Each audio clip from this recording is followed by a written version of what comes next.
नमस्कार साथियों।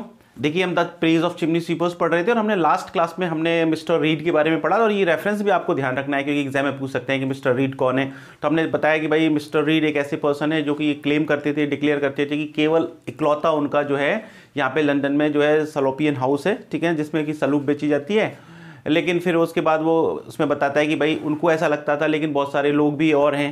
फिर उसके बाद वो सलूप के बारे में बताते हैं कि भाई जो लोग हैं, सलूप का राइटर अपने बारे में बताया कि सलूप का टेस्ट मुझे तो बहुत बुरा लगता है और मैं तो उसकी जो स्मेल से ही मुझे ऐसा लगता है कि यदि मैंने इसको पिया तो वॉमिट हो जाएंगी, लेकिन जो है चिमनी स्वीपर्स जो हैं वो इसके बड़े टेस्ट के साथ पीते हैं। फिर वो कहता है कि भाई इसके कुछ रीज़न हो सकते हैं। एक तो ये है कि उनकी जो सूट जो है बहुत ज़्यादा फॉर्मेशन हो जाता है, तो ये जो आपका जो सलूप है ये ऑयली जीनस है, तो जिसकी वजह से क्या है कि उनको थोड़ा सा रिलैक्स मिलता है। या फिर ऐसा हो सकता है कि नेचर ने जो है उनकी लाइफ में बहुत ज़्यादा दुख दर्द दे दिया, तो नेचर सोचता है कि भाई इनके लिए कुछ थोड़ा सा जो है कंपनसेशन देने के लिए ये जो है सलूप को इसको सैसफ्रैस को उगाया है और जिससे कि वो उनके लिए अच्छा है, ठीक है ना। तो ये कुछ कारण बताने के बाद वो मिस्टर रीड की बात चल रही थी। अब आगे जो है नेक्स्ट जो है पैराग्राफ है वहाँ फिर आगे वो मिस्टर रीड पर से ही चलते हैं हम। देखो, नाउ ऑल बी इट, देखो ये ऑल बी इट जो है इसका मतलब होता है ऑल दो। देखो, एक तो आपको ये भी ध्यान रखना है कि ऑल दो ऑल बी इट आजकल तो यूज नहीं होता है ना। इसका मतलब ये कैसा वर्ड है, ये क्वेंट वर्ड है ना। तो ये ध्यान रखना, QUAINT, क्वेंट कह सकते हो, आर्केक कह सकते हो, ओल्ड कह सकते हो, ठीक है ना। ये जो इसने आप ये मैंने आपको बताया भी था कि जो चार्ल्स लैम है उसकी प्रोज स्टाइल का ये भी कैरेक्टरिस्टिक है कि वो क्या करता है, किस तरीके के वर्ड यूज करता है। वो क्वेंट वर्ड यूज करता है, आर्केक वर्ड यूज कर सकता है। इस तरीके से आपको एग्जाम में भी क्वेश्चन पूछा जा सकता है कि one of the following is not the characteristics of Charles Lamb's prose style. उसमें फर्स्ट ऑप्शन दे दिया क्वेंट, नेक्स्ट दे दिया अलूसिव, थर्ड दे दिया पर्सनल, ठीक है ना। इस तरीके से चॉइसेस दे दें, फिर दे दें नन ऑफ द अबव, या फिर पोइट्री इन प्रोज, या फिर फिगरेटिव लैंग्वेज, जो भी ऑप्शन दे सकते हैं। तो आपको सारे वर्ड पता होना चाहिए कि भाई आर्केक वर्ड यूज़ करता है वो, आर्केक वर्ड की जगह हो सकता है वो आपको क्वेंट वर्ड दे दे, तो वो भी आपको पता होना चाहिए कि मतलब जो अब आउटडेटेड हैं, अब यूज़ नहीं होते, ठीक है ना, पुराने शब्द हैं, आजकल जो है आउट ऑफ फैशन हो गए हैं, उन वर्ड्स को बोलते हैं हम क्या बोलते हैं, उनको क्वेंट वर्ड या आर्केक वर्ड बोलते हैं। फाइन। तो उसने कहा नाउ वो कह रहा है ऑल बी इट, प्रोनाउंसिएशन भी ध्यान रखना है, इसका प्रोनाउंसिएशन है ऑल बी इट, है ना। Now albeit mister read, वो कह रहा है यद्यपि मिस्टर रीड जो है बोस्टेथ, बोस्टेथ का मतलब होता है घमंड करना, शेकी मारना, ब्रैग करना, है ना, BRAG ब्रैग, ठीक है। तो कह रहा है now albeit mister Reed boasteth no not without reason that his is the only Salopian house, yet he is not known to the reader. If thou art one who keepest what are called good arts, thou art happily ignorant of the fact he hath a race of industrious imitators who from stalls and under open sky dispense the same savory mass to humbler customers at the dead of the time of the dawn. पहले यहाँ तक पढ़ते हैं। देखो, वो कह रहा है कि देखो ये जो मिस्टर रीड है ये अपने आप में इस तरीके से शेकी मारते हैं, घमंड करते हैं, इनको बड़ा प्राइड है, ठीक है ना, इस चीज़ का बोस्ट करते हैं कि, और वो कह रहा है और ये जो घमंड करना जो है ना वो नॉट विदाउट। अब देखो यहाँ पर फिर देखिए आपको लाइटोटिस का यूज हुआ है, नॉट और विदाउट, दो नेगेटिव वर्ड है और इसका मतलब क्या हो गया, विथ। नॉट विदाउट का मतलब क्या हो गया, विथ, क्योंकि ये विदाउट का नेगेटिव हो गया, ठीक है। तो ये लाइटोटिस में हम ऐसा ही करते हैं, हम लाइटोटिस के बारे में डिस्कस कर चुके हैं पहले की क्लासेस में, तो हमें उसको बार बार बताने की जरूरत नहीं है। आप अभी ये समझ लीजिए दो नेगेटिव जो है वो क्या दे रहे हैं, पॉजिटिव सेंस दे रहे हैं। तो उसने कहा now albeit mister Reed boasteth, अब मिस्टर रीड जो है इस बात का घमंड करते हैं, शेकी मारते हैं, नॉट विदाउट रीजन, ठीक है ना। नॉट विदाउट मतलब विथ रीजन, कारण से, उसका कारण है, ठीक है ना। किस चीज का घमंड करते हैं, दैट की his is the only Salopian house, कि केवल उनका ही ये सलोपियन हाउस है, ठीक है ना। सलोपियन हाउस का मतलब शॉप सेलिंग सलूप, दुकान जिस पर सलूप बेचा जाए, ठीक है ना। सलूप वो बेवरेज है, वो पेय पदार्थ है, ठीक है। तो उनको ऐसा घमंड है, ठीक है ना, और घमंड का कारण है कि उनको ऐसा लगता है कि केवल उनका ही एक सलोपियन हाउस है, यानी पूरे लंदन में केवल उनकी ही एक ऐसी दुकान है और कोई दुकान नहीं। उसका रीजन क्या है, देखो, ऑथेंटिक रूप से उन्हीं की एक दुकान है मिस्टर रीड की, ठीक है। और वो दुकान जो है, जैसे कि आपने देखा होगा कि कई शोरूम है, कई शॉप्स हैं, कई रेस्टोरेंट हैं, है ना, हम देखते हैं शहरों में कई रेस्टोरेंट क्या होते हैं कि भाई 8 बजे 9 बजे 10 बजे बंद हो जाते हैं, ठीक है ना। जैसे चाय का रेस्टोरेंट है, किसी चीज़ का भी रेस्टोरेंट है, वो बंद हो गया शाम को 7 बजे 8 बजे सुबह खुलते हैं, और 8-9 बजे से लेके वो शाम को 7-8 बजे तक बंद हो जाते हैं। लेकिन आपने देखा होगा कई ऐसी शॉप्स होती हैं जो इनको आप कह सकते हैं स्टॉल कह सकते हो, ठेले कह सकते हो, खोखे कह सकते हो। वो आपने देखा होगा कि कई बार जो है रात को 12 बजे 11 बजे खोलते हैं और फिर सुबह तक चलते हैं। आपने कभी यदि बस से ट्रेवल किया हो, आप कभी नाइट में किसी रेलवे स्टेशन पे या किसी बस स्टैंड पे आप उतरे हो, सुबह सुबह 3 बजे उतरे हो, रात को 12 बजे की आपकी बस हो, तो आप देखते हो सारी की सारी शॉप्स बंद हो जाती हैं। कुछ 1-2 ठेले जो है चाय की बड़ी सी भगोनी रखी रहती है और वो चाय बनाते रहते हैं, ठीक है ना। तो वो जो लोग हैं जो कह रहे हैं, उनको तो ऐसा लगता है कि वो तो क्या करते हैं अपनी शॉप बंद करके चले जाते हैं और दिन भर कोई भी वहाँ पे किसी भी तरीके से कोई ऑथेंटिक शॉप नहीं है सलूब की। लेकिन वो ये कहता है कि कई सारे ऐसे लोग हैं, उनको तो ऐसा लगता है कि मेरी शॉप है, लेकिन रात को लेट नाइट में 11-12 बजे बाद कई ऐसी दुकानें जो रात को खुलती हैं, और रात को खुलती हैं और फिर रात को खुलने के बाद सुबह तक वो चलती हैं और वहाँ पर सलूब बेचा जाता है। अब देखो, जैसे आप किसी रेस्टोरेंट में चाय पीने जाओ, रेस्टोरेंट में कॉफ़ी पीने जाओ, तो वो महंगी होती है। तो जो जिन लोगों के पास पैसा है वो तो अच्छे रेस्टोरेंट में चले जाएंगे, हो सकता है रात को उनको 5 स्टार में भी ये चीज़ें अवेलेबल हो जाएं। लेकिन जो गरीब व्यक्ति है वो क्या करेगा, उस जगह जाके चाय पिएगा, उस जगह जाके कुछ खाएगा पिएगा। यदि कुछ खाने पीने के लिए मिल रहा हो, बिस्किट मिल जाते हैं, ठीक है ना, ब्रेड टोस्ट वगैरह मिल जाते हैं उस वक्त रात को, तो वो कहता है कि भाई लेकिन उसको पता नहीं है कि उसके मतलब दुकान बंद करने के बाद, उसके सलोपिन हाउस को बंद करने के बाद बहुत सारे जो लोग हैं वो उसकी नकल में छोटे छोटे से ठेले या खोखे खोल रखे हैं। और फिर वहाँ पर जो है हम्बलर जो कस्टमर हैं, मतलब गरीब लोग जो हैं, चिमनी स्वीपर्स हो सकते हैं, और जो गरीब लोग हैं वो क्या करते हैं, रात को जाके वहाँ पर सलूप पीते हैं। रात को या अर्ली इन द मॉर्निंग, कोई सुबह सुबह जल्दी जग के काम करने जा रहा हो तो वो अर्ली इन द मॉर्निंग जो है वहाँ पर सलूप पीते हैं, ठीक है ना। Is it clear? तो देखो वही कह रहा है, Now, albeit Mr. Reed boasts not without reason that his is the only Salopian house, ठीक है ना। वो जो है कारण विथ रीजन जो है इस चीज का घमंड करता है, शेखी मारता है कि उसका ही सलोपियन हाउस है। Yet be it known to, ये ही की जगह बी कर देना, या गलत प्रिंट हो गया है बी, लेकिन be it known to the reader. देखो हमने फिर ये बात कही थी आपसे कि जो चार्ल्स लैम्ब है उसकी जो स्टाइल है वो कॉन्वर्सेशनल है, कलेक्चुअल है, बोलचाल वाली है। वो रीडर को डायरेक्ट एड्रेस कर रहा है कि आप जान ले रीडर, है ना, जैसे आप डायरेक्ट एड्रेस करते हो, तो this is called conversational style. तो आपको फिर ध्यान रखना है यहाँ पे कॉन्वर्सेशनल स्टाइल। कैसी है स्टाइल उसकी? Conversational style. तो कह रहा है yet be it known to the reader, इस वो कह रहा है इसलिए रीडर आप जान जाइए। क्या जान जाइए? If thou art one, art का मतलब आर, वही आर के एक वर्ड है, आजकल जो हम आर यूज करते हैं, पहले आर्ट, ठीक है ना, हेल्पिंग वर्ब जो है, तो कह दाउ आर्ट वन, यदि आप एक हैं, who keepest what is called good hours. देखो कीपेस्ट का मतलब है मेंटेन, MAINTAIN। यदि आप उनमें से एक हैं जो मेंटेन करते हैं, जिसको क्या कहते हैं, गुड आवर्स।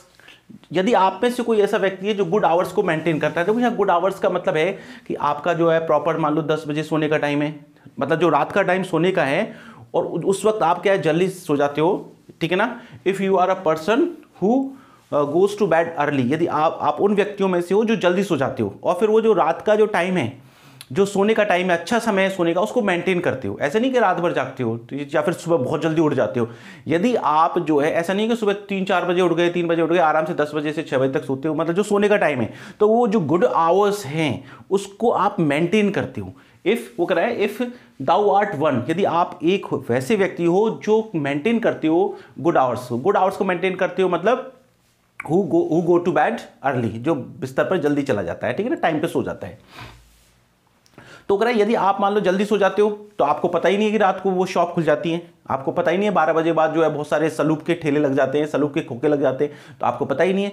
तो वो ये कह रहा है कि दाउ आर्ट हैप्पली, आर्ट का मतलब वही आर, हैप्पली का मतलब होता है परहैप्स। हैप्पली का मतलब क्या है? परहैप्स। वो कह रहा है यदि आप ऐसे हो तो आप शायद अनजान हो ऑफ द फैक्ट, इस तथ्य से, दैट, कौन से तथ्य से अनजान हो? ही हैड अ रेस, कि उसके पास है, वो रखता है एक बहुत बड़ी प्रजाति। रेस का मतलब प्रजाति, नस्ल, ठीक है ना, भीड़। वो कह रहा है उसको पता नहीं है कि उसके पास एक बहुत बड़ी भीड़, प्रजाति है, किसकी? Of industrious इमिटेटर्स। इंडस्ट्रियस का मतलब होता है लबोरियस, LABORIOUS, BORIOUS। लेबोरियस का मतलब होता है परिश्रमी, मेहनत करने वाले, hard working, hard working. Laborious मतलब हार्ड वर्किंग, ठीक है। प्रोनाउंसिएशन भी ध्यान रखना, प्रोनाउंसिएशन होता है इसका लेबोरियस, कई लोग इसको लेबोरियस बोलते हैं, लेबोरियस नहीं होता, लेबोरियस। तो वो कह रहा है देखो, he hath a race of industrious imitators. उसको पता ही नहीं है, यदि आप जो है जल्दी सो जाते हो, आप गुड आवर्स मेंटेन करने वाले हो, तो ठीक है ना, तो आपको पता नहीं होगा कि ही हैथ, क्या नहीं पता होगा कि वो जो आपका मिस्टर रीड है, ही हैथ अ रेस, कि उसके पास भीड़ है, मतलब वो रखता है, मतलब भीड़ है, किसकी भीड़ है, और भीड़ या एक प्रजाति या नस्ल ऑफ इंडस्ट्रियस इमिटेटर्स, परिश्रमी नकल करने वालों की। परिश्रमी क्यों? क्योंकि वो बेचारे रात को जागते हैं, रात से सुबह तक काम करते हैं, ठेला लगाते हैं, खोखा लगाते हैं, और वो क्या है, जिस तरीके से मिस्टर रीड सलूप बनाता है, जिस तरीके से मिस्टर रीड जो है सलूप बेचता है, तो वो उसकी नकल करने वाले परिश्रमी लोगों की भीड़। इसका मतलब उसको पता ही नहीं है कि मेरे सोने के बाद, मेरी शॉप बंद करने के बाद बहुत सारे जो है लेबोरियस इमिटेटर्स हैं, नकल करने वालों की एक बहुत बड़ी भीड़ या प्रजाति है जो रात को क्या करती है, सलूप बेचती है। फाइन। और वो कह रहा है he hath a race of industrious imitators, उसके पास जो है एक बहुत बड़ी प्रजाति है परिश्रमी नकल करने वालों की।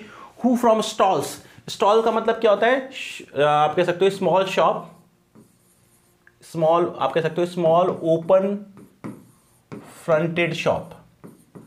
स्टॉल कैसे कहते हैं, स्मॉल ओपन फ्रंटेड शॉप, जो छोटी छोटे से ठेले या दुकान होते हैं जो सामने से बिल्कुल खुले होते हैं, ठीक है। जैसे ठेला होता है या छोटा सा खोखा होता है तो वो सामने से बिल्कुल खुला होता है ना, आपने देखा होगा, छोटा सा उसके बाहर बेंच वेंच लगा दी, एक खोखा सा है, बाहर एक दो स्टूल पटक दी, मुड्डी पटक दी, है ना, ठीक है। तो कह रहा है कि हु फ्रॉम स्टॉल्स, ठीक है ना, जो कि उन अपने छोटे छोटे से खोखों से, दुकानों से, छोटी छोटी दुकानों से क्या करते हैं, and under the open sky, छोटी छोटी दुकानें से और खुले आसमान में, कोई शॉप है नहीं उनके पास कोई, तो जो छोटे छोटे स्टॉल्स हैं वहां से खुले आसमान में डिस्पेंस। देखो वैसे डिस्पेंस का मतलब होता है डिस्ट्रीब्यूट, बांटना। अब बांटने का मतलब यहां किससे, सेल करना, बेचना, सेल। जो क्या है, अपनी छोटी छोटी दुकानों से बेचते हैं, क्या बेचते हैं, the same savoury mess. Savoury का मतलब होता है टेस्टी, TASTY, टेस्टी, और मैस का मतलब है मिक्सचर, वही जो हमने पढ़ा था कॉम्पोजिशन, ठीक है ना, हमने पहले भी ये वर्ड पढ़ चुके हैं, कॉम्पोजिशन। अब ये कॉम्पोजिशन क्या है, मिक्सचर क्या है, वही है सेसेफेरस प्लस मिल्क प्लस शुगर, ठीक है ना, तो इसका मिक्सचर हो गया, तो इसका मिक्सचर क्या बन गया, सलूप हो गया, ठीक है। तो कह रहा है कि बहुत सारे उसके परिश्रमी नकल करने वाले हैं जो कि छोटी छोटी दुकानों पे से खुले आसमान में डिस्पेंस बेचते हैं, सेम उसी प्रकार का सेवरी मैस क्या बेचते हैं, टेस्टी मिक्सचर बेचते हैं, to humbler customers. Humbler customers का मतलब होता है पुअर कस्टमर्स। किसको, पुअर कस्टमर्स को। वो इसी प्रकार का सलूप जो है वो पुअर कस्टमर्स को बेचते हैं। कब, at that dead time of dawn. Dawn का मतलब होता है पौफटना, सुबह का जो सुबह का early in the morning, dead time of the dawn. Dead time क्यों यूज कर रहा है, डेड टाइम इसलिए क्योंकि there are no activities at in the early morning. Early morning सुबह सुबह 3-4 बजे, 2 बजे, 3 बजे, इस वक्त कोई भी एक्टिविटीज नहीं होती, बहुत कम एक्टिविटीज होती हैं, ठीक है, अधिकतर सन्नाटा रहता है, इसलिए उसने क्या वर्ड यूज किया, डेड टाइम ऑफ डॉन, ठीक है। टाइम कैसा है, डेड है, because there are no activities, क्योंकि कोई भी एक्टिविटीज नहीं हो रही है। तो वो ये कह रहा है सेम सेवरी मैस, उसी प्रकार का टेस्टी मैस जो है, मिक्सचर जो है बेचते हैं टू हम्बलर कस्टमर्स, गरीब व्यक्तियों के लिए, ठीक है। At that dead time of dawn, वही सुबह सुबह के समय, ठीक है, बहुत ज्यादा सुबह के समय, पौ फटते समय। व्हेन एज एक्सट्रीम्स मीट, तो ये बहुत इंपॉर्टेंट वर्ड है, एक्सट्रीम्स का मतलब होता है ऑपोजिट। एक्सट्रीम का मतलब क्या होता है, ऑपोजिट। वो समय जब दो विपरीत चीजें मिलती हैं। अब देखो विपरीत चीजें क्यों मिलती है, अब इसको समझ लीजिए। जब वो सुबह सुबह का टाइम होता है, ठीक है ना, बिल्कुल पौ फटने वाला समय होता है, उस वक्त सूरज की पहली किरण निकलने ही वाली होती है, तो वो क्या है, उस वक्त दो ऑपोजिट चीजें मिलती हैं, एक तो रात और एक दिन। वो समय कैसा होता है, रात और दिन के मिलने वाला। किसका मिलने वाला होता है, नाइट एंड डे। तो दो ऑपोजिट हो गई। उस वक्त बेचते हैं जब दो एक्सट्रीम, दो ऑपोजिट चीजें मिल रही हो। और दूसरा इसमें एक और वो बात कर रहा है, कैसे दो ऑपोजिट चीजें मिलती हैं। देखो क्या होता है, आपने देखा होगा जो मेट्रोपोलिस होते हैं, बड़े बड़े शहर होते हैं, उनमें क्या करते हैं, लोग रात को पार्टीज करने जाते हैं। जो रिच फैशनेबल मैन है, ठीक है ना, जिसको इसमें वर्ड यूज किया रेक, जो रिच और फैशनेबल अमीर व्यक्ति हैं, वो क्या करते हैं, रात को पार्टीज में जाते हैं। और पूरी रात पार्टी करते हैं, ड्रिंकिंग करते हैं, ठीक है ना, प्लेजर सीकिंग करते हैं, ठीक है ना, उसमें इन्वॉल्व रहते हैं। और फिर उसके बाद सुबह जब होती है, सुबह मान लो 3 बजे 4 बजे वो अपने घर की तरफ चलते हैं। अब उन्होंने इतनी ड्रिंक कर रखी है कि वो क्या है, थोड़े नशे में होते हैं और थोड़ा उनकी जो कंडीशन जो होती है वो गिड्डीनेस होती है, चक्कर आना, लड़खड़ाना, इस तरीके से वो इस कंडीशन में आ रहे होते हैं। उधर कई लोग ऐसे होते हैं, कई आर्टिजन इस तरीके से होते हैं, ठीक है ना। आर्टिजन का मतलब होता है क्राफ्ट्समैन, ठीक है ना, जो हाथ से काम करने वाले, ठीक है ना, शिल्पी। उनको होता है कि वो अपना सुबह सुबह काम के लिए निकलते हैं। अब जब वो सुबह सुबह काम के लिए जब वो निकलते हैं तो वो जल्दी निकलते हैं, क्योंकि उनको ऐसा लगता है कि हमने पहले वाला कल का काम अभी पूरा नहीं हुआ है। तो वो दोनों जब रास्ते में आ रहे होते हैं तो सुबह के टाइम वो दोनों भी आपस में एक दूसरे से टकरा जाते हैं या एक दूसरे से मिलते हैं। तो इस वक्त क्या है, एक तो बहुत ही रिच पर्सन, ठीक है ना, एक बहुत ही रिच पर्सन, फैशनेबल पर्सन, ठीक है ना, और जो कि ड्रिंकिंग करके प्लेजर्स प्राप्त करके रात को जो है पूरी रात एंजॉय करके वो क्या है, सुबह के टाइम घर पे आ रहा है। इधर एक व्यक्ति जो है, एक गरीब व्यक्ति है, एक कारीगर है, शिल्पी है, वो क्या है, सुबह सुबह अपने काम के लिए निकल रहा है। तो दोनों, एक पुअर और एक रिच, तो दो एक्सट्रीम्स मिलती हैं। तो क्या ये वो समय है जब क्या है, दो एक्सट्रीम मिलती हैं, रात दिन मिलते हैं, गरीब अमीर मिलते हैं। इज इट क्लियर, समझ में आ गया? तो देखो, व्हेन एज एक्सट्रीम्स मीट, ये वह समय है जब क्या है, दो ऑपोजिट चीजें मिलती हैं। अब ऑपोजिट बता रहा है कैसे, देखो, द रेक का मतलब लिख लो यहां पे, rich and fashionable man who spends night in drinking and pleasure seeking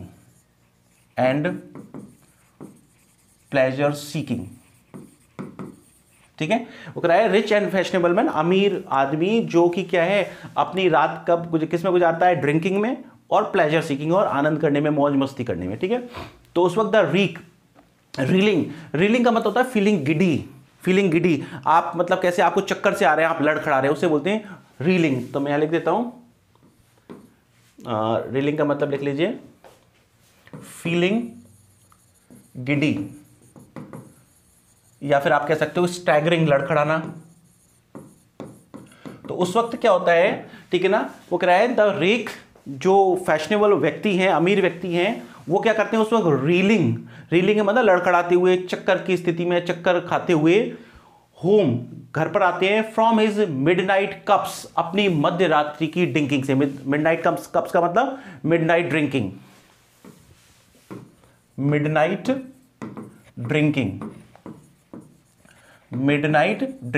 जो अपनी मिडनाइट ड्रिंकिंग से, रात भर जो ड्रिंकिंग करते हैं उससे जो है क्या कर रहे हैं, घर की तरफ आ रहे हैं। एंड हार्ड हैंडेड आर्टिजन, अब मैं मिटा देता हूं क्योंकि आपने लिख ही लिया होगा, ठीक है ना। और इसके अलावा क्या होता है, हार्ड हैंडेड का मतलब अगेन वही लबोरियस, मेहनती, LABORIOUS। और जो लबोरियस जो है आर्टिजन, प्रोनाउंसिएशन ध्यान रखना, आर्टिजन का मतलब क्या होता है, क्राफ्ट्समैन, CRAFTSMAN, शिल्पी, ठीक है ना, कारीगर। और एक तो क्या होता है कि रेक जो है वो चक्कर खाते हुए, लड़खड़ाते हुए घर की तरफ आ रहा है, कहां से, फ्रॉम मिडनाइट कप्स, अपनी मध्य रात्रि की ड्रिंकिंग से। And the hard handed artisan, और एक लबोरियस, मेहनती जो है कारीगर, लिविंग इज बैड, वो अपने बिस्तर को छोड़ रहा है। वो तो रात को 3-4 बजे आ रहे हैं और ये अपने बिस्तर को छोड़ रहे हैं। टू रिज्यूम का मतलब बिगिन, स्टार्ट, किस लिए, स्टार्ट करने के लिए। द प्रीमैच्योर लेबर, प्रीमैच्योर का मतलब अनफिनिश्ड का मतलब इनकम्प्लीट, जो उनका इनकम्प्लीट जो है, लेबर का मतलब है वर्क, जो उनका इनकम्प्लीट वर्क है, जो कल उन्होंने वर्क को छोड़ दिया था, काम को छोड़ दिया था, ठीक है ना, ऑफ द डे, दिन के समय जो उनका काम छूट गया था, उस काम को करने के लिए जो हार्ड हैंडेड आर्टिजन है वो अपने क्या कर रहे हैं, लिविंग इज बेड, अपने बिस्तर को छोड़ रहे हैं, to resume the premature labour of the day, जिससे कि वो दिन का जो अनफिनिश्ड या इनकम्प्लीट जो वर्क है उसको शुरू कर सके। तो इन दोनों का मिलन होता है। एक तो ध्यान रखना, इस तरीके के क्वेश्चन पूछे जाते हैं, किस का, रेक का और हार्ड हैंडेड आर्टिजन का। देखो यदि हम लिटरल मीनिंग ले तो ऐसा हो सकता है कि वो ये कहना चाह रहा हो कि भाई जो सुबह सुबह जो शिल्पी हैं, काम करने वाले हैं, वो जाते हैं। और एक हार्ड हैंडेड आर्टिजन जो है, हो सकता है वो चिमनी स्वीपर्स के लिए भी यूज़ कर रहा हो, क्योंकि चिमनी स्वीपर्स भी क्या करते हैं, वो भी उनके अंदर भी वो भी लेबोरियस हैं, और एक तरीके से आर्टिजन उसे कहते हैं जिनके अंदर हाथ की कला होती है। तो यहाँ पर उनके अंदर भी अपने ब्रश से चिमनी साफ करने का काम होता है। तो हो सकता है कि दिन के समय कुछ चिमनी का काम उनका बाकी रह गया हो, है ना, ये भी संभव हो सकता है। लेकिन दोनों मीनिंग हो सकते हैं, दोनों तरीके से हम इसको इंटरप्रेट कर सकते हैं। तो reeling home from his midnight cup and hard handed artisan, और जो लेबोरियस जो क्राफ्ट्समैन है, लिविंग हिज बेड, अपने बिस्तर को छोड़ रहे हैं, टू रिज्यूम, जिससे कि स्टार्ट कर सके the pre mature labours, unfinished incomplete work को ऑफ द डे, दिन के को, ठीक है ना। तो वो इधर से आ रहा है, वो इधर से आ रहा है, ठीक है। फिर अब क्या होता है, दोनों आ रहे होते हैं तो क्या होता है, जॉसल। जॉसल का मतलब होता है भिड़ जाना, टकरा जाना, और वो क्या करते हैं, भिड़ जाते हैं, ठीक है। नॉट, अब देखो अगेन लाइटोटिस का यूज आप देखो हर जगह, डबल नेगेटिव, अनफ्रीक्वेंटली और नॉट। और नॉट अनफ्रीक्वेंटली का मतलब क्या होता है, फ्रीक्वेंटली, अक्सर भिड़ जाते हैं, अक्सर। क्यों भिड़ जाते हैं, टू मैनिफेस्ट, मैनिफेस्ट का मतलब होता है डिमॉन्स्ट्रेट या शो, शो या डिमॉन्स्ट्रेट। अब ये जो भिड़ जाते हैं आपस में, ठीक है ना, जब ये भिड़ जाते हैं तो इससे क्या होता है, तो वो कह रहा है देखो जॉस्टल, आई एम सॉरी, जॉसल, भिड़ जाते हैं, नॉट अनफ्रीक्वेंटली, अक्सर। अब भिड़ने से क्या होता है, मैनिफेस्ट, प्रदर्शित होता है। क्या प्रदर्शित होता है, डिसकंसर्टिंग। डिसकंसर्टिंग का मतलब होता है अपसेटिंग द कामनेस, ठीक है ना, आपकी कामनेस को अपसेट करना, ह्यूमिलिएट होना, एम्बैरस होना, ठीक है ना। ह्यूमिलिएट कह सकते हो, आप कह सकते हो अपसेट द कामनेस, ठीक है ना। ह्यूमिलेट होते हैं, परेशान होते हैं, अपने आप को बेकार महसूस करते हैं। तो कौन महसूस करता है, ऑफ द फॉर्मर। देखो एक अमीर आदमी जा रहा है, उसने सूट वूट पहन रखा है बढ़िया, ठीक है ना। अब एक बेचारा उधर से गरीब आदमी जा रहा है, बेकार से कपड़े पहन के, वो आपस में भिड़ गए, तो गरीब आदमी को तो कोई फर्क नहीं पड़ेगा, ठीक है ना। उसके भिड़ने से उसको तो ऐसा लगेगा बढ़िया है, मैं किसी अमीर आदमी से भिड़ गया, अमीर आदमी से टच हो गया। लेकिन एक अमीर आदमी को क्या होगा, कह रहे क्या गंदे आदमी से मैं टच हो गया, गंदे आदमी से भिड़ गया। तो किसको डिसकंसल्टेशन होगा, किसको एम्बैरसमेंट होगा, किसको जो है अपसेट होगी, किसकी शांति भंग होगी, कौन अपने आप को ह्यूमिलिएट फील करेगा, कौन अपमानित महसूस करेगा, द फॉर्मर। फॉर्मर मतलब पहले वाला। देखो हमने जब ये बात कर रहे थे तो हमने बात की थी rake and hard handed artisan. तो पहले किसकी बात की थी, रेक की। तो फॉर्मर मतलब पहले वाला, तो यहां पहले वाला कौन है, रेक, RAK। तो वो कह रहा है जब वो भिड़ जाते हैं अक्सर, तो इससे क्या होता है, जब जैसे ही भिड़ते हैं, to the manifest disconcerting of the former, इससे क्या होता है, प्रदर्शित होता है, दिखाई देता है। क्या दिखाई देता है, ह्यूमिलिएशन, ह्यूमिलिएशन दिखाई देता है, ठीक है ना। अपसेट हो जाते हैं, कौन अपसेट हो जाते हैं, of the former, rake. Rake जो है अमीर व्यक्ति, जो है फैशनेबल व्यक्ति है, वो अपसेट हो जाते हैं कि क्या किससे बढ़ गया मैं, ठीक है। For the honours of the pavement, ठीक है ना। अब वो जो आपस में भिड़ते हैं, तो भिड़ने का कारण क्या है, the honours of the pavement. Honours of the pavement का मतलब होता है, आप कह सकते हो, टू राइट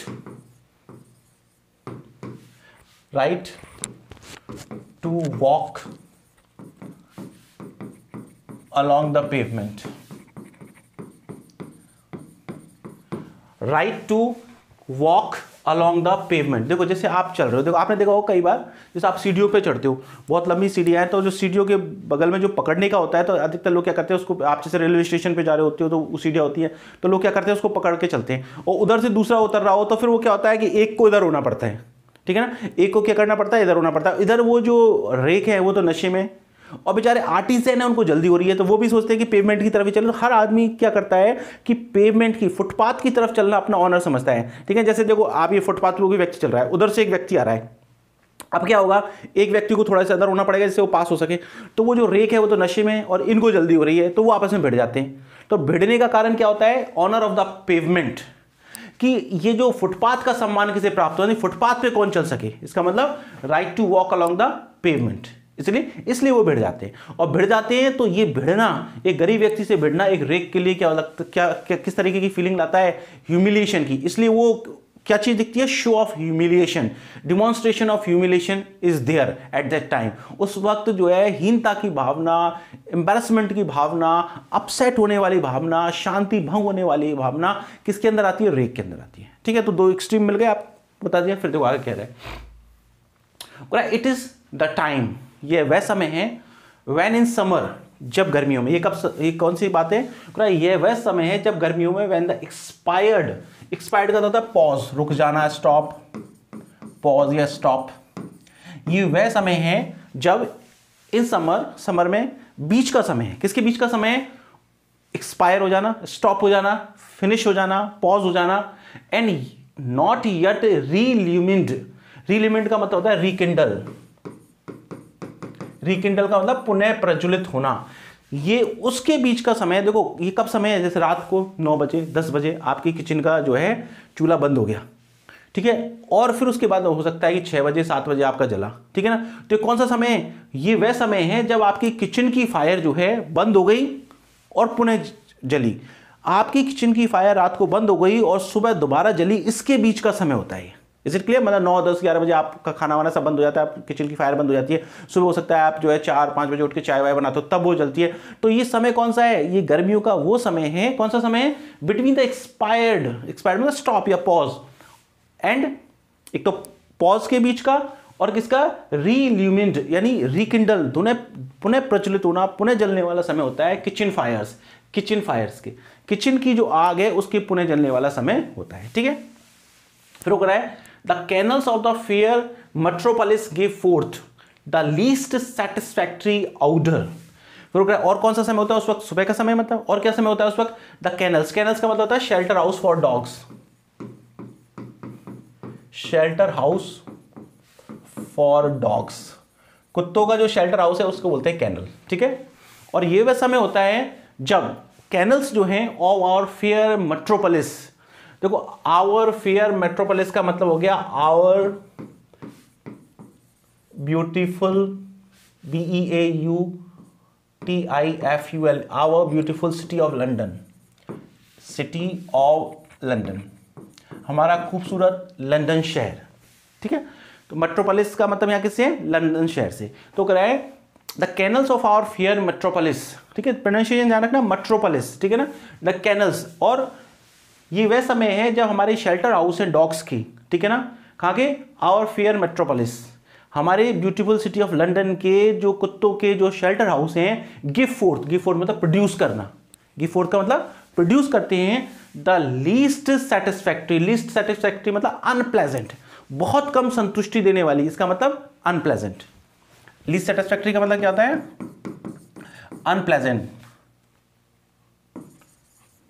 अनप्लेजेंट, ठीक है ना। उकरा ये वह समय होता है जब हमारे जो लंदन शहर है वहां के जो कुत्तों के जो बाड़े हैं जहां गंदगी रहती है बहुत ज्यादा, तो हो सकता है कि बाद में तो सफाई हो जाती है लेकिन सुबह सुबह गंदगी रहती है, ठीक है ना। तो आवर फेयर मेट्रोपोलिस, हमारे जो लंदन शहर के जो कैनल्स हैं, ठीक है ना, शेल्टर हाउस है डॉग्स के, गिव फोर्थ वो प्रोड्यूस करते हैं, देते हैं देयर लीस्ट सेटिस्फैक्टरी ऑडर मतलब स्मेल, जो सबसे गंदी स्मेल देते हैं। ये वो समय है, कौन सा समय है? तो वो समय के बारे में बताया कि ये वो वाला समय है जब रात के चूल्हे बंद होने और सुबह के चूल्हे पुनः प्रज्वलित होने के बीच का समय है। ये समय है जब जो कुत्तों के शेल्टर हाउस जो है सबसे अनप्लेजेंट जो है स्मेल देते हैं, उस समय की बात है। उस वक्त दो ऑपोजिट मिलते हैं, रेक और आपके आर्टिजन मिलते हैं, आपका जो डे है और नाइट मिलते हैं। Is it clear? इसलिए उसने कहा टू एक्सट्रीम्स मीट, जब दो ऑपोजिट चीजें मिलती हैं।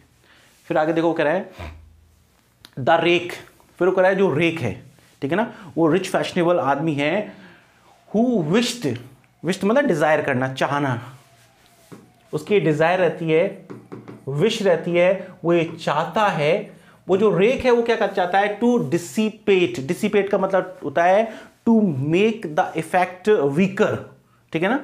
डिसिपेट का मतलब क्या होता है? To make the effect of something weaker, किसी चीज के प्रभाव को कम करना, इसको मिटिगेट भी बोल सकते हो, है ना। टू, मैंने इसलिए आपको इजी वर्ड में बोल दिया, to make the effect of something weaker, किसी चीज के प्रभाव को कम करना। Is it clear? तो वो जो रेक है उनकी इच्छा रहती है कि वो प्रभाव कम हो जाए। किसका प्रभाव कम हो जाए?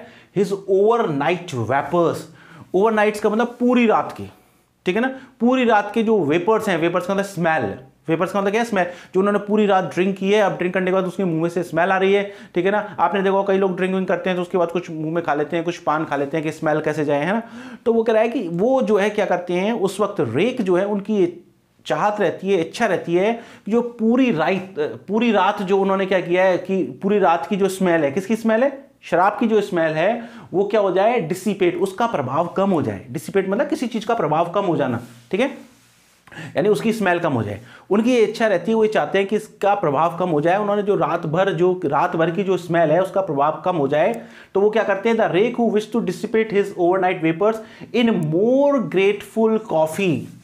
अब वो जो है इसका प्रभाव कम किससे करते हैं, मोर ग्रेटफुल कॉफी। ग्रेटफुल का मतलब होता है यूजफुल, इस उपयोगी कॉफी से। देखो वो क्या करते हैं, रात को ड्रिंक की तो इसलिए पूरी रात ड्रिंक करने की वजह से मुंह में स्मेल है, तो वो क्या करते हैं, वो यूजफुल कॉफी। यूजफुल क्यों, कॉफी को यहाँ यूजफुल क्यों कह रहा है, क्योंकि कॉफी जो है उनके जो शराब पी रखी है, लिकर पी रखी है, उसकी स्मेल को क्या कर देगी, उसकी स्मेल के प्रभाव को कम कर देगी, इसलिए coffee is useful for them, इसलिए कॉफी उनके लिए यूजफुल है। तो वो रेक ये चाहते हैं कि वो क्या करें, प्रभाव कम कर दें अपनी रात भर की स्मेल का, किससे, इन मोर ग्रेटफुल कॉफी, किससे कम कर दें, उस यूजफुल कॉफी से जो है उसके प्रभाव को कम कर दें।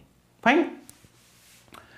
कर्स द अनजीनियल फ्यूम, और वो क्या करते हैं, कोसते हैं, गाली देते हैं। क्योंकि देखो ये तो आपको पता है कि जैसे वो जो रेक हैं वो तो ड्रिंक करते हैं, कॉफी पीते हैं, तो उनको ये सलूप जो है, इसकी जो खुशबू है, इसकी जो खुशबू है वो उनको अनप्लेजेंट लगती है, ठीक है ना, कैसी लगती है, अनप्लेजेंट, अनफ्रेंडली, ठीक है ना, डिसअग्रीएबल, ठीक है। तो ये देखो ये जो वर्ड यूज किया इसने, अनजीनियल का मतलब वो होता है अनफ्रेंडली, आप अनफ्रेंडली कह सकते हो,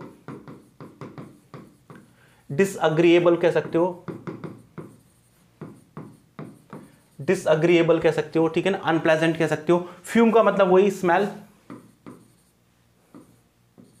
ठीक है। वो क्या करते हैं उस कॉफी के लिए, तो वो उसको बता रहे हैं कॉफी यूजफुल है और वो उनकी स्मेल को कम कर देती है, वो उनको अच्छी लगती है। लेकिन क्या करते हैं, कर्सेस, वही रेक क्या करते हैं, कर्स करते हैं, कोसते हैं। किसको कोसते हैं, द अनजीनियल फ्यूम, किसको, उस अनफ्रेंडली, असुहावनी, डिसएग्रीएबल जो है उस स्मेल को, किसकी स्मेल को, सलूब की स्मेल को कोसते हैं। एज ही पास, जब वह गुजरता है, वो रेक जब गुजरता है तब एकदम से उसको जैसे वो किसी भी खोके ठेले के पास से गुजरता है तो सलूब की जो स्मेल कह दो, फ्रेग्रेंस हो, उनके लिए वो स्मेल लगती है और वो उस जो है उसको क्या करते हैं, कोसते हैं, ठीक है। बट लेकिन आर्टिजन जो है, वो क्राफ्ट्समैन है, जो गरीब व्यक्ति है, पुअर कस्टमर्स है, ठीक है ना, वो जो हम्बलर कस्टमर है, ठीक है, वो क्या करता है, बट द आर्टिजन, लेकिन वो जो क्राफ्टमैन है, शिल्पी है, कारीगर है, ठीक है ना, हम्बल कस्टमर है, वो क्या करता है, स्टॉप, रुकता है, टू टेस्ट, चखने के लिए। एंड ब्लेसेस का मतलब थैंक्स। देखो वो तो कोसते हैं और वो क्या करता है, धन्यवाद देता है। वो क्या करता है, धन्यवाद देता है, किसके लिए, द फ्रैग्रेंट ब्रेकफास्ट, इस खुशबूदार ब्रेकफास्ट के लिए। उनके लिए तो उनके लिए जो आर्टिजन है उनके लिए तो ये बड़ी खुशबूदार ब्रेकफास्ट है और वो इस खुशबूदार ब्रेकफास्ट को वो थैंक्स बोलते हैं। और जो रेक हैं वो क्या करते हैं, कर्स करते हैं। देखो फिर दो ऑपोजिट हो गए ना, देखो day night encounter of rake and artisan, और रेक जो है वो कर्स कर रहे हैं सलूब को, और ये आर्टिजन क्या कर रहे हैं, ब्लेस कर रहे हैं, थैंक कर रहे हैं। तो ये सब जो है ऑपोजिट एक्सट्रीम्स जो है एक साथ मिलती हैं, ठीक है। तो हमने यहाँ पे मिस्टर रीड की सलोपियन हाउस के बारे में पढ़ा और सलोपियन हाउस के बारे में आर्टिजन का क्या स्टेटमेंट है, उनको कैसा लगता है और रेक को कैसा लगता है। और मेन बात इसमें ये बताइए कि टू एक्सट्रीम्स मिलते हैं, एक्सट्रीम डे और नाइट मिलते हैं, रेक और आर्टिजन मिलते हैं। तो ये हमने इसके बारे में बात की। आपको इसका एक एक वर्ड क्लियर होना चाहिए और आप इसको अच्छी तरह से पढ़ेंगे तो एक एक वर्ड क्लियर होगा आपको, फिर उसके बाद कुछ भी पढ़ने की जरूरत नहीं है, टेक्स्ट के सारे क्वेश्चन आपके क्लियर हो जाएंगे। फाइन। फिर देखो नेक्स्ट वो कह रहा है, अब वो सलूब के बारे में बता रहा है कि सलूब के बारे में क्या कहता है। देखो दिस इज सलूब, ये सलूब है, ठीक है ना। सलूब क्या है, वही पेय पदार्थ जो किससे बनता है, सैसैफ्रेस से बनता है, ठीक है ना। दिस इज सलूब, ये सलूब है। और सलूब के बारे में कह रहा है precocious how women's darling. Precocious का मतलब होता है अर्ली राइजर, अर्ली राइजर, जल्दी उठने वाली, ये सलूब है। और सलूब किस किस को पसंद आता है, देखो the precocious herb women's darling. Herb का मतलब होता है जड़ी बूटी वाली, कोई जड़ी बूटी बेचती हो, ठीक है ना, जंगल वंगलों में से कुछ काट पीट के लेके और आ जाती हो, ठीक है ना, तो वो जड़ी बूटी वाली।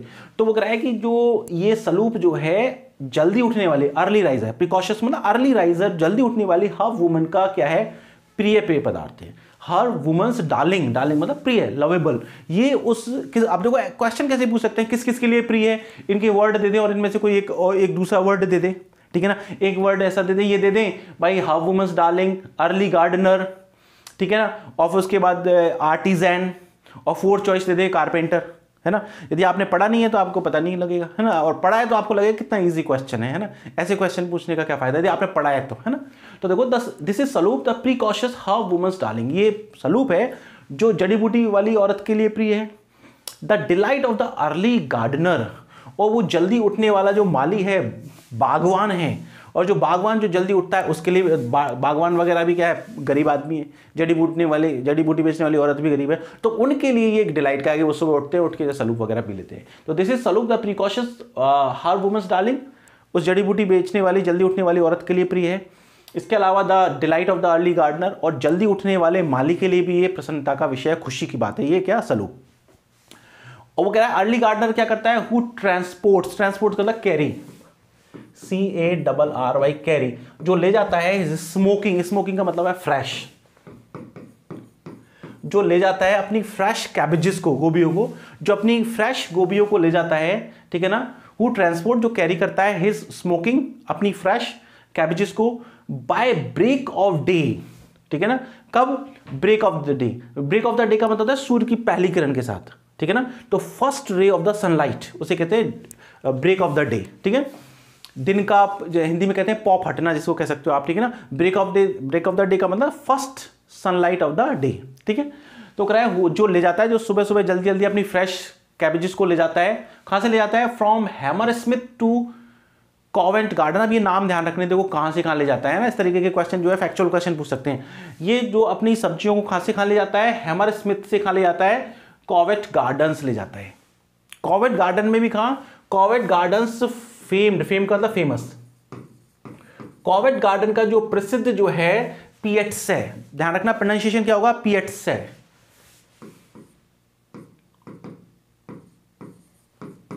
पिएट्सेस, ठीक है ना। तो एक वर्ड होता है PIZZA, ध्यान रखना, उसका प्रोनाउंसिएशन होता है पीट्स है, उसका प्रोनाउंसिएशन होता है पिएट्स है, ठीक है ना, PI जिसको हम पिज्जा बोलते हैं, तो गलत प्रोनाउंसिएशन एग्जाम में पूछ सकते हैं, ध्यान रखना, है ना। तो PIZZA उसको बोलते हैं पिएट्स है, और ये है PIA, इसमें एक एक्स्ट्रा वर्ड जो लेटर जुड़ रहा है ए, तो क्या हो जाएगा, पिएट्स है, ठीक है ना, पिएट्स है, ये ए कर देना, सॉरी, पिएट्स है, ठीक है।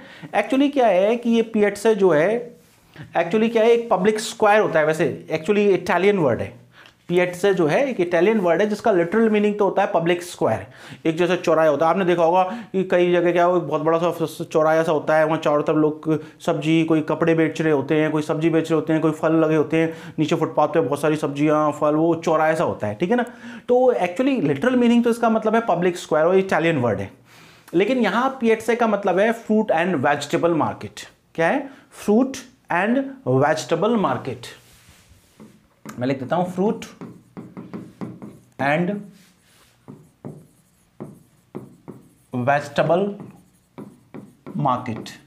तो देखो मैंने कहा कि वो जो है हु ट्रांसपोर्ट्स, जो ले जाते हैं, वो कह रहा है कि वो जो गार्डनर है ले जाता है अपना फ्रेश कैबेज। देखो फ्रेश के दो मीनिंग हो सकते हैं, ये भी हो सकता है फ्रेश, स्मोकिंग का मतलब फ्रेश भी हो सकता है, स्मोकिंग का मतलब ये भी हो सकता है कि सुबह सुबह के टाइम में तो चारों तरफ जो है कोहरा धुंध वगैरह होता है, तो इसलिए भी स्मोकिंग वर्ड यूज कर सकता है ना, कुछ भी हो सकता है, ठीक है ना। तो हम अब सबके अलग अलग इंटरप्रिटेशन से। तो हु ट्रांसपोर्ट्स इज स्मोकिंग, जो अपनी फ्रेश जो है कैबेजेस को ले जाता है बाय ब्रेक ऑफ डे, किसके पॉप फटते ही कहाँ ले जाता है, from Hammersmith to Covent Gardens famed piazza, जो कि कॉन्वेंट हैमरस्मिथ से कॉन्वेंट गार्डन के प्रसिद्ध जो वेजिटेबल और फ्रूट मार्केट है वहाँ ले जाते हैं सब्जियों को बेचने के लिए, ठीक है। तो ये नाम ध्यान रखना है कि कहाँ पर ले जाते हैं, कहाँ से कहाँ ले जाते हैं, गार्डनर कहाँ ले जाता है, ठीक है ना। Is it clear. The delight, उनके लिए खुशी की बात है, उनके लिए तो ये जो सलूप है it is a matter of pleasure, ठीक है। एंड ओ आई फियर, लेकिन वो कह रहा है कि उनके लिए तो बड़ी खुशी की बात, सलूप देखते ही वो कहते हैं हाँ चलो ठीक है, एक आर्टिजन जो है एक कप सलूप पी लेगा, एक गार्डनर एक कप सलूप पी लेगा, जो जड़ी बूटी बेचने वाली औरत है उसके लिए भी सुबह सुबह उसको पता है कि मैं इसको अफोर्ड कर सकती हूँ केवल, तो वो भी एक क्या करेगी, सलूप का एक कप पी लेगी, ठीक है। तो उनके लिए तो डिलाइट का विषय है। लेकिन वो कह रहा है देखो ओ आई फियर, लेकिन मुझे तो बड़ा डर है, ठीक है ना, वो कह रहा है मुझे बड़ा डर है, दुख है, टू ऑफन, बहुत बार, टू ऑफन मतलब कई बार, ये जो है द एनवी, लेकिन कई बार ये ईर्ष्या का विषय भी होता है, ऑफ द अनपेनीड स्वीप, अनपेनीड मतलब बिना पैसे वाले, पेनीलेस जिनके पास पैसा नहीं है, बिना पैसे वाले स्वीपर के लिए ईर्ष्या का विषय होता है। क्यों? वो दिखता है कि यार गार्डनर भी पी रहा है सलूक, वो देखता है कि हाफ वुमन भी पी रही है सलूक, वो देखता है कि आर्टिजन भी पी रहा है, ठीक है ना, कारीगर भी पी रहा है, लेकिन उनके पास पैसे नहीं है, क्योंकि वो जो है स्वीपर्स जो हैं वो एक्चुअली मैं आपको वर्ड यूज हुआ था टेंडर नॉविस, नॉविस का मतलब होता है अप्रेंटिस, ट्रेनी। तो वो मैंने आपको बताया था 4 या 5 6 साल की उम्र में उनको जो है किडनैप कर लिया जाता है या फिर इस काम में लगा दिया जाता है, तो उनको कुछ भी नहीं मिलता, उनको केवल कुछ ऐसे नहीं है पैसे मिलते हैं, उनको के बस जितना थोड़ा बहुत खाना वाना खाने के लिए मिल जाता है, इसके अलावा उनको कुछ भी पैसे नहीं मिलते, तो उनके पास पैसे है नहीं, इसलिए वो क्या है, पेनीलेस है। अब वो दूसरों को सलूक पीते हुए देखते हैं, तो उन लोगों के लिए तो it is a matter of pleasure, because they can buy it, they can purchase it, they can afford the saloop at least, but these chimney sweepers are not able to afford that saloop because they don't get any money, क्योंकि उनको वो पैसा मिलता ही नहीं है, ठीक है।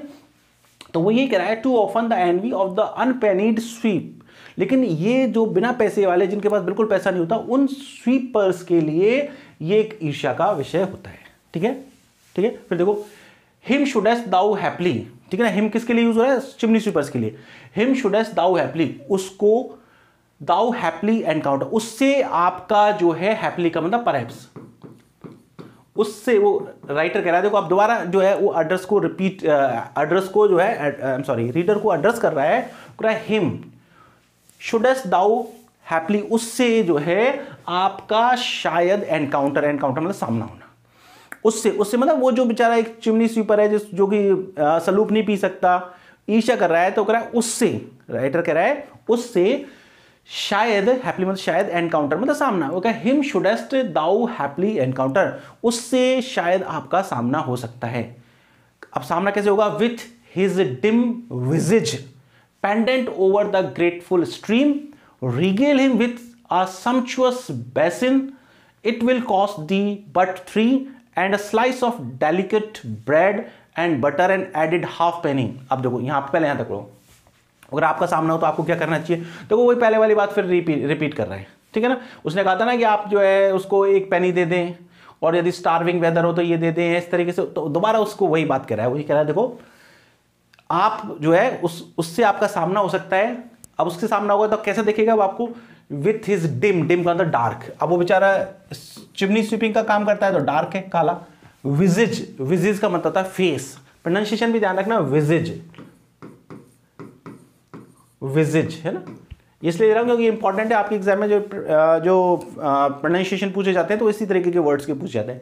विजिज, विजिज का मतलब होता है फेस, FACE फेस, तो कह रहा है with his dim visage, dark face के साथ, पेंडेंट ओवर, पेंडेंट ओवर का मतलब बेंडिंग ओवर या हैंगिंग ओवर, बेंडिंग ओवर, और you can say hanging over, hanging कह सकते हो, ठीक है ना। उनका जो काला सा चेहरा है वो झुका रहता है, किसके ऊपर झुका रहता है, over the grateful steam, grateful का मतलब वही यूजफुल, ठीक है ना, स्टीम मतलब उस भाप, उस यूजफुल भाप के ऊपर झुका रहता है, ठीक है ना, क्योंकि उनके लिए तो वो अच्छी लगती है। मैंने आपको बताया था ना शुरू में, उसने कहा कि भाई अपने कम से कम टेस्ट वाले सेंस ऑर्गन्स को यदि वो सेटिस्फाई नहीं कर सकते, ग्रेटिफाई नहीं करते, तो कम से कम उसके आसपास मंडराते रहते हैं, जिससे कि जो वो है कौन से सेंस ऑर्गन को, स्मेल वाले सेंस ऑर्गन को कम से कम सेटिस्फाई कर सके, ग्रेटिफाई कर सके। तो वो कह रहा है विच इज डिम विजिज, वो जो है आपका सामना होगा उनसे, चिमनी स्वीपर से, तो वो कैसे होंगे, डार्क, डिम का मतलब डार्क, विजिज मतलब फेस, उनका डार्क फेस पेंडेंट ओवर झुका हुआ रहेगा, मडराते रहेंगे वो, ओवर द ग्रेटफुल स्टीम, उस स्टीम, स्टीम का मतलब होता है भाप, खुशबू, स्मेल, वेपर्स, जो वो एकदम से जैसे आपने देखा चाय बन रही हो उसकी वो भाप निकल रही हो, है ना, वो तो वो झुके रहते हैं उस यूजफुल स्टीम के ऊपर। रिगेल हिम, ठीक है ना, रिगेल का मतलब होता है to give pleasure, to give pleasure, happiness. तो राइटर कह रहा है रीडर से रिगेल हिम, उसे आनंद दें, उसे खुशी दें, प्लेजर या हैप्पीनेस। तो राइटर कह रहा है उससे आनंद या हैप्पीनेस दें, कैसे दें, विद अ सम्पचुअस बेसिन, सम्पचुअस का देखो मतलब होता है वेरी इंप्रेसिव, लार्ज, ठीक है ना, आप यहां कह सकते हो ऑफ गुड अमाउंट,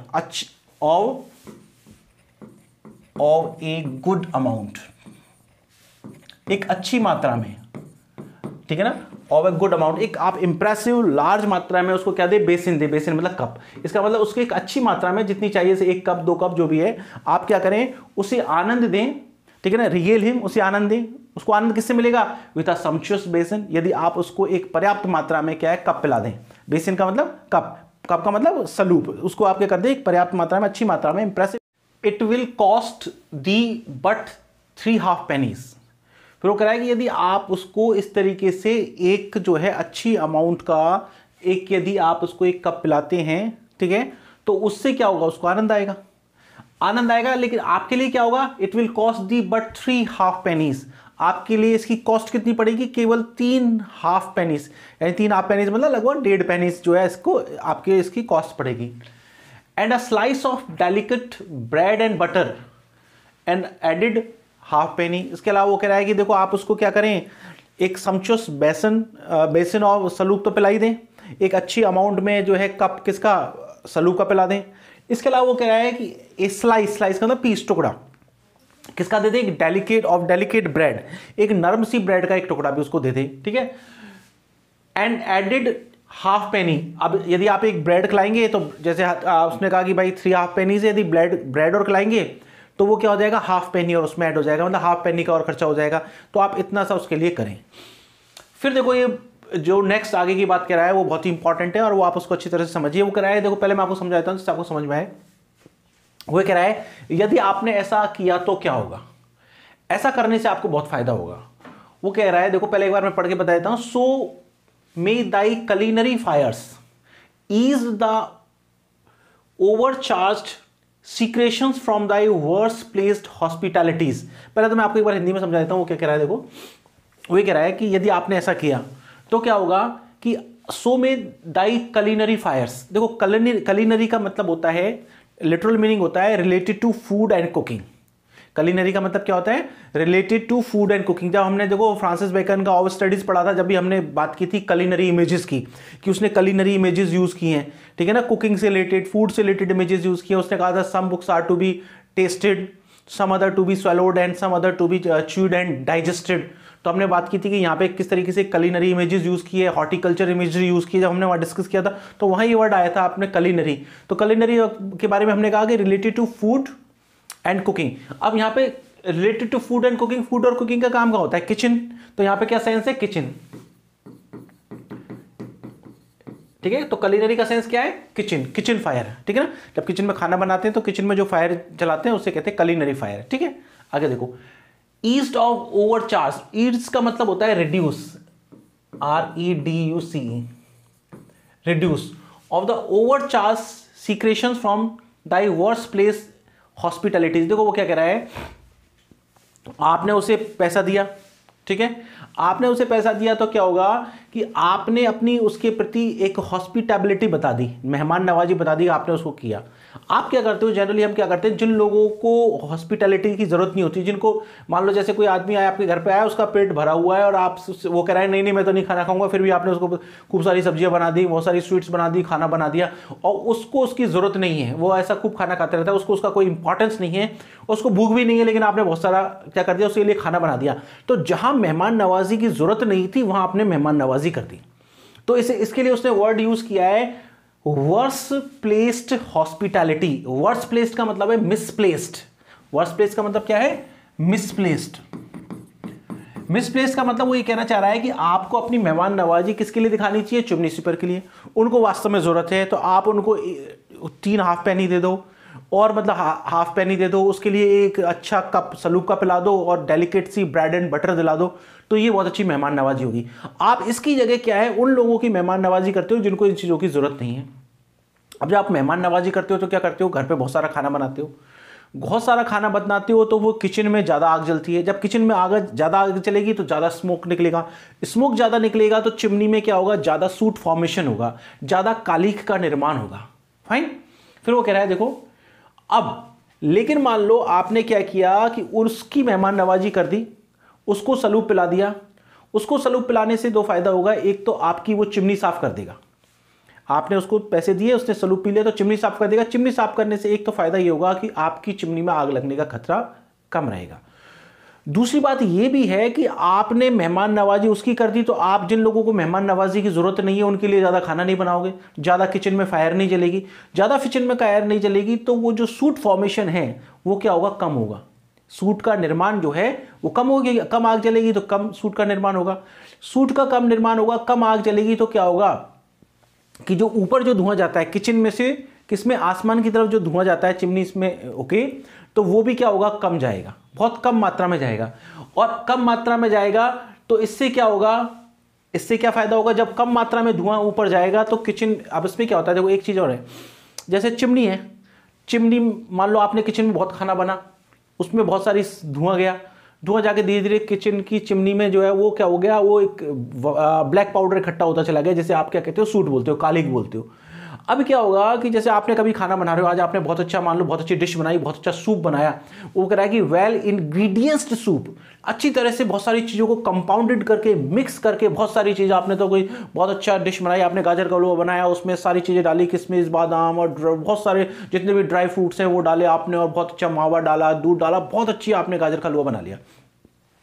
लेकिन क्या हुआ कि वो जो कालिक जमी हुई थी वो ऊपर से थोड़ी सी उसमें गिर गई, तो आपका क्या हुआ, इतना अच्छा सूप खराब हो गया, सूप खराब हो गया, फाइन।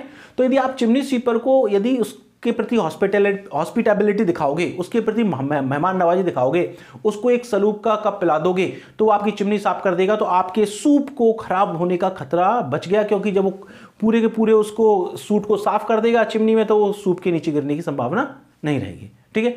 दूसरा, वो यदि चिमनी साफ कर देगा तो उससे बहुत बड़ा फायदा क्या होगा, वो कह रहा है चिमनी साफ कर देने से, अब वो कह रहा है जैसे मान लो चिमनी साफ नहीं होती है, उसमें बहुत ज्यादा कालिक जम जाती है, तो स्पार्किंग या आग लगने का खतरा रहता है चिमनी में, और चिमनी में आग लगने से जो है बहुत ज्यादा जो है नुकसान हो सकता है, आपके लिए पैसे का नुकसान हो सकता है, आपकी शांति को नुकसान पहुंच सकता है, ठीक है ना, आपके डिस्टर्ब हो सकती है, पॉकेट भी डिस्टर्ब हो सकती है, पीस भी डिस्टर्ब हो सकती है।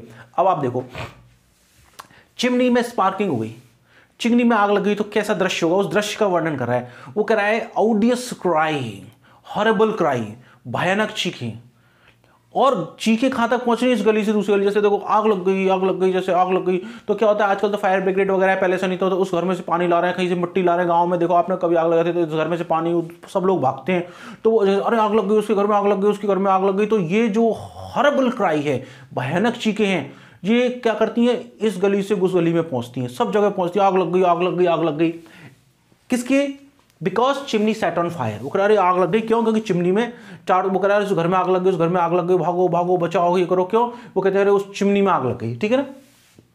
अब क्या होगा इसकी वजह से, जब चिमनी में आग लगेगी तो आसपास के रैटलिंग इंजन्स, रैटलिंग इंजन्स का मतलब होता है नॉइजी इंजन्स, रैटलिंग का मतलब ऐसे होता है खड़खड़ाहट करते हुए इंजन्स, यानी गाड़ी आएंगी खड़खड़ाहट करती, खड़खड़, कोई क्या ला रहा है, कोई क्या ला रहा है, किसी में आदमी आ रहे हैं, कोई पानी भर के ला रहा है, कोई क्या ला रहा है ना, तो रैटलिंग का मतलब होता है खड़खड़ाते हुए, खड़खड़ाते का मतलब हो गया नॉइजी। इंजन, देखो प्रोनाउंसिएशन ध्यान रखना, इसका प्रोनाउंसिएशन है इंजन, ठीक है ना। हम जनरल जो है कॉन्वर्सेशन में कई बार इंजन बोल देते हैं, इंजन चला दो, इंजन नहीं होता, इंजन, जैसे इंजीनियर होता है वैसे इसका प्रोनाउंसिएशन इंजन है, तो इस तरीके के प्रोनाउंसिएशन आपको एग्जाम में पूछ सकते हैं, ठीक है ना, आपको इसका प्रोनाउंसिएशन ध्यान रखना है, इसका प्रोनाउंसिएशन है इंजन, ठीक है ना। तो देखो मैंने यहाँ पे ट्रांसक्रिप्शन कर दिया, आपको जरूरत पड़े तो इस तरीके के पूछ सकते हैं, आपको एग्जाम में ध्यान रखना है ना। तो फिर क्या होता है कि वो जो आवाज करते हुए जो है इंजन्स आते हैं फ्रॉम 10 एजेसेंट पैरिशेस, एजेसेंट का मतलब नियर बाई, आसपास की, ठीक है ना। पैरिशेस का मतलब होता है लोकेलिटीज, आसपास के क्षेत्रों से, मोहल्लों से, गांवों से, आसपास के एरिया से, आसपास की गली से, आसपास के मोहल्लों से दसों जो है इंजन्स, खड़खड़ाते हुए इंजन्स आते हैं, इस तरीके का दृश्य प्रकट हो जाता है। यदि आप चिमनी स्वीपर को पैसे नहीं देते, चिमनी स्वीपर को यदि आप किसी तरीके से हॉस्पिटैबिलिटी नहीं दिखाते, चिमनी स्वीपर आपकी चिमनी साफ नहीं करेगा, तो क्या क्या खतरे रहते हैं। एक तो आपका बहुत अच्छा बना हुआ सूप जो है ऐसा हो सकता है कि वो ब्लैक पाउडर आपके सूप में ही गिर जाए और आपका वो खराब हो जाए। एक दूसरे क्या होता है, वो होता है कई बार चिमनी में बहुत ज़्यादा सूट इकट्ठा हो जाता है तो आग लग जाती है, आग लग जाती है घरों में। तो आग लगने का दृश्य फिर क्या होता है, भयानक चीखें होती हैं, वो चीखें इस तरह से उधर भागती हैं, उस घर में आग लग गई, उस घर में आग लग गई, सब कहते हैं आग लग गई, कैसे कैसे, because chimney set on fire, chimney में आग लग गई इसलिए घर में आग लग गई। इसके अलावा फिर आसपास के रैटलिंग इंजन्स आते हैं, भागते भागते इंजन्स आते हैं, गाड़ियाँ आती हैं, ठीक है, इतने इस तरीके का दृश्य प्रकट हो जाता है। तो आप उस तरीके के दृश्यों से बच जाओगे यदि आप चिमनी स्वीपर को हॉस्पिटैबिलिटी दिखाते हुए कुछ पैसे दे दोगे सलूप पीने के लिए और ब्रेड के लिए, तो वो आपकी चिमनी साफ कर देगा, तो आपको इन खतरों से बच जाओगे। Set clear. फिर देखो कराए टू डिस्टर्ब। अब ये सारी जो चीजें होंगी, जैसे हॉरिबल क्राइज होंगी और आवाजें इस गली से उस गली में जाएंगी, कहेंगे लोग चिमनी में आग लग गई, रैटलिंग इंजन्स आसपास के पैरिशेस से आ रहे हैं, तो इससे क्या होगा, जैसे आपके घर में आग लगेगी तभी तो ऐसा होगा, तो इससे क्या होगा, टू डिस्टर्ब हो जाएगी। क्या चीज डिस्टर्ब होगी, दो चीज डिस्टर्ब होगी, दाई पीस एंड पॉकेट।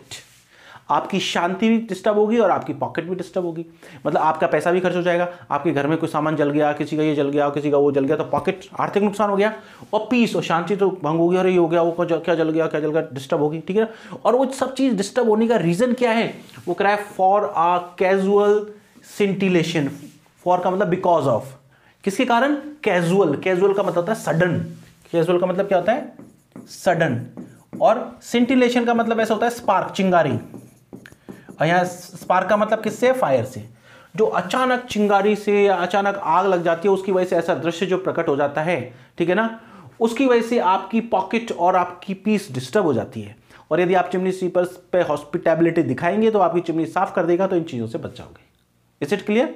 अब देखो यहाँ पे, अब हम एक एक वर्ड को पढ़ते हैं। देखिए यहाँ पे वो कह रहा है, आपने यदि उसको कुछ पैनी दे दी तो क्या फायदा होगा, सो मे द कलिनरी फायर्स, जिससे कि वो किचन की आग जो है, जिससे क्या होगा, वो जो किचन की आग है वो ईस्ट ऑफ ओवरचार्ज्ड सीक्रेशन, ठीक है ना। किचन की आग क्या हो जाएगी, ईस्ट ऑफ, वो किचन की आग कम जलेगी, तो उससे क्या होगा, ईस्ट कम हो जाएगा। जब किचन की आग कम जलेगी तो क्या हो जाएगा, सो मे द कलिनरी फायर्स, आपकी कलिनरी फायर्स क्या करेगी, कम करेगी। क्या कम करेगी, ओवरचार्ज सीक्रेशन, आपकी किचन की फायर जो है वो अत्यधिक ओवरचार्ज सीक्रेशन, जरूरत से ज्यादा जो सीक्रेशन है, सीक्रेशन का मतलब है सीक्रेशन ऑफ सूट, ठीक है ना, सीक्रेशन ऑफ स्मोक, तो क्या होगा, कम हो जाएगा ओवरचार्ज सीक्रेशन। सीक्रेशन का मतलब आप यहां कह सकते हो कलेक्शन, अत्यधिक जो कलेक्शन है किसका, सूट का कलेक्शन जो है वो कम हो जाएगा। चिमनी की आग कम जलेगी तो उससे क्या होगा, यदि आपने उसको पैसे दे दिए तो सो, वो कह रहा है सो, जिससे कि मे कलिनरी फायर जो है, किचन की जो आग है वो क्या होगी, ईज्ड, कम कर देगी, उससे क्या हो जाएगा, कम हो जाएगा। किचन की फायर कम जलेगी तो कम हो जाएगा, ओवरचार्ज सीक्रेशन, अत्यधिक जो सीक्रेशन है, अत्यधिक जो कलेक्शन हो रहा है सूट का वो कम हो जाएगा। और वो अत्यधिक सीक्रेशन जो है वो किस लिए हो रहा था, फ्रॉम दाई वर्स्ट प्लेस हॉस्पिटैबिलिटी, क्योंकि आप मिसप्लेस्ड मेहमान नवाजी कर रहे थे, गलत जगह मेहमान नवाजी कर रहे थे। आप उन लोगों की मेहमान नवाजी कर रहे थे जिनको मेहमान नवाजी की जरूरत ही नहीं है। जिनको मेहमान नवाजी की जरूरत है वो चिमनी स्वीपर से उनकी करो, तो आपकी चिमनी को साफ करेंगे तो आपको क्या होगा, फायदा होगा, ठीक है। ऐसा करने से क्या होगा, आपकी जो चिमनी की आग है, ठीक है ना, कम जलेगी। इससे क्या होगा कि ओवरचार्ज सीक्रेशन जो है, जो आपका पहले जरूरत से ज्यादा क्या हो रहा था, सीक्रेशन हो रहा था, जरूरत से ज्यादा कलेक्शन हो रहा था, किसका कलेक्शन हो रहा था, सूट का कलेक्शन हो रहा था, काली का कलेक्शन हो रहा था, वो ईज्ड हो जाएगा, ईज का मतलब कम हो जाएगा, रिड्यूस हो जाएगा। और वो बहुत ज्यादा सीक्रेशन क्यों हो रहा था, फ्रॉम दाई वर्स्ट प्लेस हॉस्पिटैबिलिटी, आपकी मिसप्लेस्ड हॉस्पिटैबिलिटी की वजह से। आपको मेहमान नवाजी किसकी करनी चाहिए थी, चिमनी स्वीपर की करनी चाहिए थी, लेकिन आप उन गेस्ट्स की कर रहे हो जिनको इतनी खाने की जरूरत नहीं, उनको जबरदस्ती खिला रहे हो। Is it clear. अब क्या होगा, यदि आप जो है, आपकी जो मिसप्लेस्ड हॉस्पिटैबिलिटी है, ठीक है ना, उसकी वजह से जो सीक्रेशन हो रहा है वो कम होगा, ठीक है ना, क्योंकि अब आप मिसप्लेस्ड हॉस्पिटैबिलिटी नहीं करोगे तो सूट कलेक्शन कम होगा, ठीक है, चिमनी की फायर कम जलेगी। तो वो कह रहा है यहां पे, आप देख लिए कि मे दाई कलिनरी फायर्स, आपकी जो कलिनरी फायर्स है, किचन की फायर जो है वो कम जलेगी, तो आपके जो ओवरचार्ज सीक्रेशन हो रहा है, अत्यधिक कलेक्शन हो रहा है, किसका, सूट का, और सूट का अत्यधिक कलेक्शन किसकी वजह से हो रहा है, गलत तरीके से आप मेहमान नवाजी कर रहे हो, ठीक है ना, वो कम हो जाएगा। और यदि किचन में आग ही कम जलेगी तो करलअप का मतलब होता है राइज अप, RISE, राइज, ठीक है ना, तो क्या होगा, राइज अप आ लाइटर वॉल्यूम का मतलब लाइट स्मोक, फिर बहुत कम धुआं, किचन में आग कम जलेगी तो स्मोक की भी कम होगा, तो फिर बहुत कम स्मोक टू द वैल्किन मतलब स्काई, तो बहुत कम धुआं जो है कहाँ जाएगा, आसमान में जाएगा।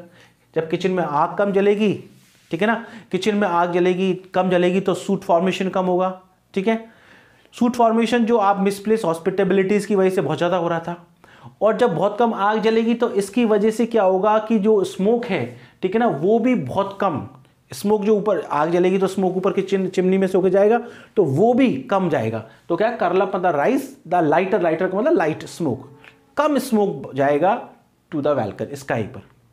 इससे क्या होगा, अब कम स्मोक जाएगा तो कम जो है वो पाउडर इकट्ठा होगा, कम पाउडर इकट्ठा होगा तो उसका कम कलेक्शन होगा, और कम कलेक्शन होगा तो चिमनी में से उस पाउडर के गिरने की संभावना बहुत कम होगी। ठीक है, तो कह रहा है सो में द डिसेंडिंग सूट, इससे क्या होगा, नीचे गिरता हुआ, क्या, नीचे गिरता हुआ सूट। सूट का मतलब मैंने आपको बता दिया ब्लैक पाउडर, ठीक है ना, जो ब्लैक पाउडर का कलेक्शन होता है उसे कहते हैं सूट। आप कह सकते हो ये कलेक्शन या फॉर्मेशन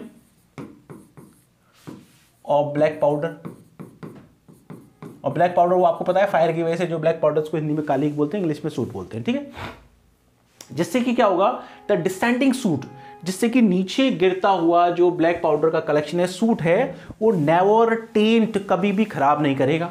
टेंट का मतलब स्पॉइल, स्पॉइल नहीं करेगा। दाई कॉस्टली, आपके बहुत ही महंगे अच्छे, ठीक है ना, आपके महंगे वेल इंग्रेडिएंट्स, वेल का मतलब अच्छी तरह से, इंग्रेडिएंट्स का मतलब कंपाउंडेड, मिक्स्ड, वेल मिक्स्ड, आप कह सकते हो वेल मिक्स्ड या वेल मिक्सचर्ड, वेल मिक्सचर, अच्छी तरह से जो मिश्रण बनाया हुआ है सूप का, मतलब आपने एक सूप बनाया है उसमें बहुत सारी चीज़ डाल दी, ड्राई फ्रूट्स भी डाल दी, ये भी डाल दिया, वो भी डाल दिया, इस तरीके से आपने बहुत अच्छे इंग्रेडिएंट्स का बहुत अच्छा एक मिक्सचर करके एक सूप बनाया है और बहुत कॉस्टली है, वो क्या है आपका खराब नहीं होगा।